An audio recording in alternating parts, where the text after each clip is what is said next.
What NFL players bought with their first checks. Before we start, I want you to hit that red subscriber button so that you never miss out on any of our videos. Hey guys, what's up? Welcome back to Film Team. In the aftermath of the NFL draft, hundreds of players began to sign their first professional contract. What will they do with a life-changing amount of money? Will they save or invest? Will they spend lavishly? Here are some players recalling their first purchases and how the contracts changed their lives. Number 1. Willie McGinnis. I did several things for my parents. The Toyota Camry was the hot car off the lot at the time, so I bought that for my mom. Then, my parents didn't want me to move out of the neighborhood where we grew up, so I demolished the house and built a brand new one right there. After I took care of them, I bought myself a new truck. I was happy that I could provide for my family, but didn't get overly excited from my first paycheck. I remember I was in Las Vegas with my agent, and I won about $300 playing blackjack or craps. I jumped and was ecstatic. My agent looked over at me and said, "Dude, you just signed a multi-million-dollar contract and you didn't show any expression. Now you win a few $100s and you go berserk." That was pretty funny looking back on it, he said. Number 2.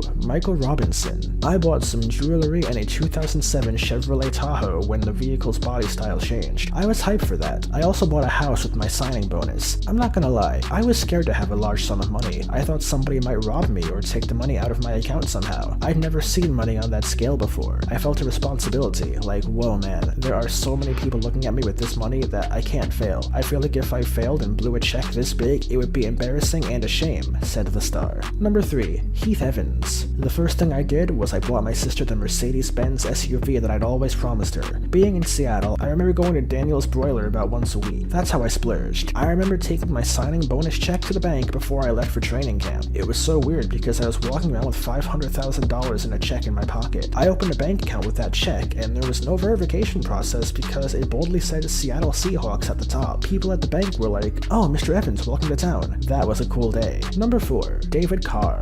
We had already bought a beautiful home in Houston, but we had nothing in it. I remember eating pizza while sitting on the floor with my wife, so the first thing I did was buy a couch and a TV, then we paid the house off. It's very tempting to go out and blow it. Fortunately, I have a great support system, and my dad would have kicked my butt if I spent it recklessly. My signing bonus was about $14 million, and I told my dad that maybe I should cash it. He said, laughing, "You're gonna cash this. What do you plan on doing when you walk out of the bank?" Having that much money is a matter of seconds is like winning the lottery, I'd imagine. There's no other way to equate it. It kind of feels like you have monopoly money. One hard thing is you feel like you have to spend it because you're around all your teammates who are spending all their money. It's an interesting dynamic, and you have to keep your head on straight. Otherwise, you're gonna end up on broke too. Number 5. Quentin Nelson. I'm going to invest that money. If anything comes up, I'll buy it, but I have everything I want in my life without having to worry about buying anything. And number 6. Taven Bryan. Taven Bryan, a defensive tackle, said that he really hasn't thought much about it. He said, "You know, I'm really excited at getting a house. Maybe like renting or something," he said. "That'll be cool to have a place to put all my stuff finally. I think the one thing I'm gonna spend money on is, well, I'm a big gamer. I like gaming on PC, so I'll have that set up. Maybe a little study place so I can study film and stuff. What about purchasing this dream car or truck?